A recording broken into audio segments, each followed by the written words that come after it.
ఈ రోజుల్లో మనం ఎలా చనిపోతున్నాం, ఎక్కడికి వెళ్తా ఉన్నాం, మన ఆత్మ ఎక్కడికి వెళ్తా ఉన్నది, మన ఆత్మ ఎక్కడికి వెళ్తా ఉన్నది అనేది చాలా ప్రాముఖ్యమైనదండి.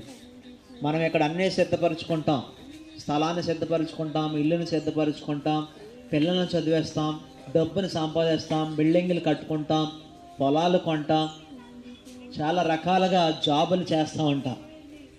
కానీ ఇవన్నీ ఉంటాయి, కానీ మనిషి ఎప్పుడు చనిపోతాడో ఎవరికీ తెలియదు.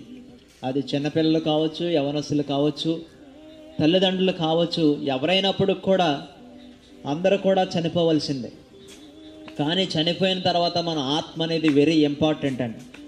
ఈ ఆత్మను మనం చాలా జాగ్రత్తగా చూసుకోవాలి.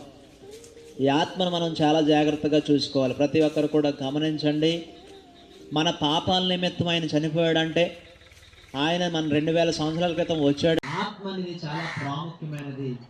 ఆత్మ దేవుని సన్నిధికి మాత్రమే వెళ్ళాలి. మనకి ఒక స్థలాన్ని మనం ఈ లోకంలో సిద్ధపరుచుకుంటూ ఉంటాం. ఆ స్థలము ఈ లోకంలో స్థిరంగా ఉండదు, కానీ ఒక స్థలం స్థిరంగా ఉంటుంది. ఆ స్థలమే పరలోక రాజ్యము. ఆ పరలోక రాజ్యాన్ని సంపాదించడానికి ఏం చేయాలి? ఏం ఖర్చు పెట్టాలి అనుకోవద్దు, ఏమీ ఖర్చు పెట్టక్కర్లేదు. ఈ రోజే ఇదే మిక్కిలి అనుకూల సమయం. మన హృదయాన్ని దేవునికి ఇచ్చేస్తే, మన మనసుని దేవునికి ఇచ్చేస్తే, ఆయన ఖచ్చితంగా మనల్ని మారుస్తాడు. ఆయన ఖచ్చితంగా మనల్ని క్షమిస్తాడు. ఆయన పరలోక రాజ్యములు, ఆయన సింహాసనం మీద దగ్గర ఆయన కుడిపార్శ్వంలో మనం కూర్చుంటామని ఈ రోజు నేను తెలియపరుస్తా ఉన్నాను. ఒక భారతదేశంలోనే కాకుండా, ఒక అమెరికాలోనే కాకుండా, ప్రపంచంలోనే అన్ని విధాలుగా తన యొక్క స్వాతంత్రం వెదజల్లుతుందంటే కారణం ఆయన ఒక నిజమైన దేవుడని మనం గ్రహించాలని. ఈ యొక్క మనం మనిషిగా పుట్టామంటే ఈ యొక్క ఒక బిల్డింగ్ని ఎవరైనా తయారు చేస్తున్నారంటే దానికి ఒక క్రియేటర్ ఉంటాడు. అలాగే మనుషుల్ని మనల్ని ఎవరు సృజించారు, అసలు దేవుడు ఎవరు అనేది సత్యాన్ని మనం గ్రహించాలి.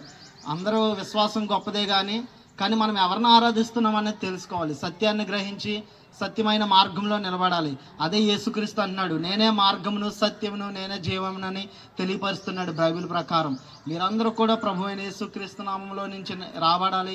మీరందరూ స్వస్థత రక్షణ పొందాలి, నిత్య మార్గంలో ప్రవేశించాలి, సత్యాన్ని గ్రహించాలి. మరి ముఖ్యంగా